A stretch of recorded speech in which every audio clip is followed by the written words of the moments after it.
Okay, so it's my choice again this week, and I'm giving Ross a slice of life anime to watch.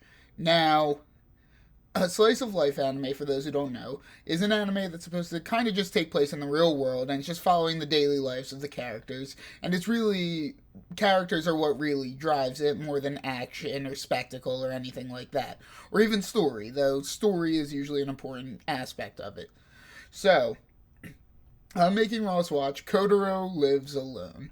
Now, I'm not usually a slice of life anime guy, but I happened to notice this show on Netflix one day, and for one reason or another, I decided to watch it, going in with little expectations because I'm not a slice of life anime fan usually.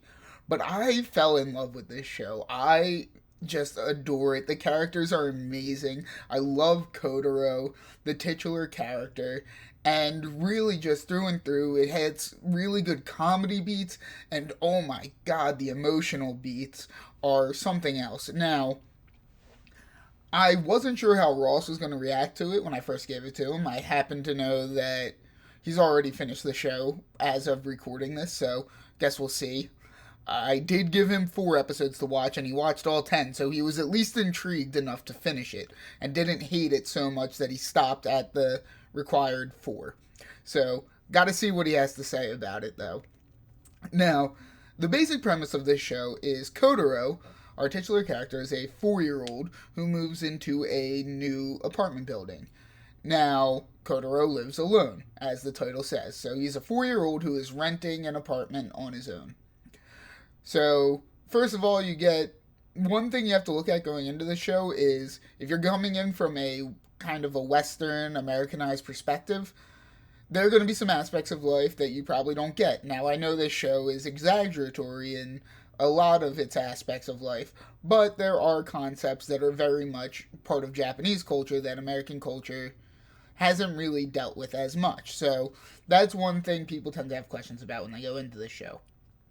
So, our cast of characters, you have Kotaro moving into an apartment. He's a very stoic 4-year-old who's very serious, and he speaks like his favorite cartoon character, Tono-sama, who happens to speak like a feudal lord from Japan. Then you have Karina, who is his neighbor and a struggling manga writer, who kind of ends up throughout the show becoming Kotaro's adopted father, older brother type figure, where Kotaro really considers him his closest friend by the end of the show. Then you have some other characters in the apartment.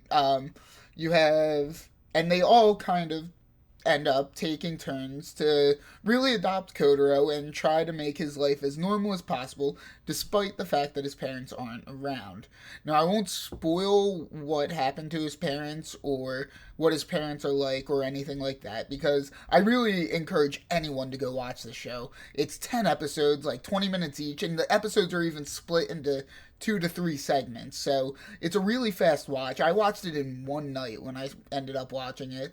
Takes like 3 hours to watch total.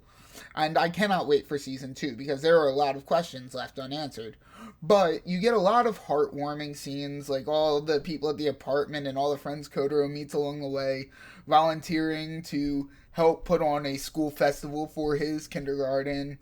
Um, you also get a lot of heartbreaking scenes. I'm going to mention the tissue episode.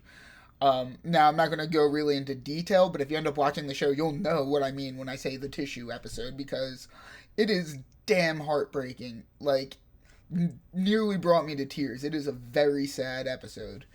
There's also a lot of funny scenes. It melts your heart every time, like, Kotaro gets, like, white spots in his eyes whenever he's really happy, and it's so heartwarming.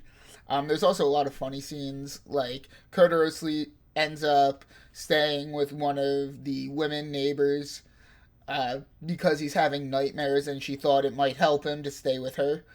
And Karina is talking to him after and he still has the bags under his eyes. And Karina's like, darn, I guess that didn't help his nightmares. And then Kotaro goes, I didn't sleep for another reason. She slept on my arm and she smelled so nice that I ended up staying up all night and my arm fell asleep. And Karina is like, oh, I guess no matter what age, men are perverts. There's comedy mixed in. I particularly like Karina's editor. He's a very good, he's like a funny character, but he's also like a really well written character too, despite having minimal screen time.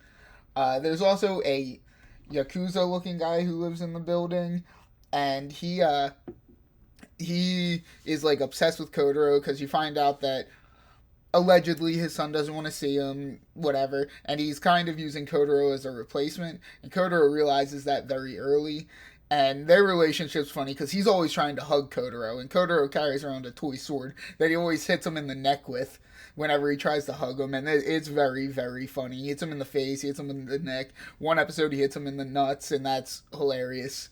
There's a lot of goofy scenes, and it's broken up with some really heartwarming and really heartbreaking scenes.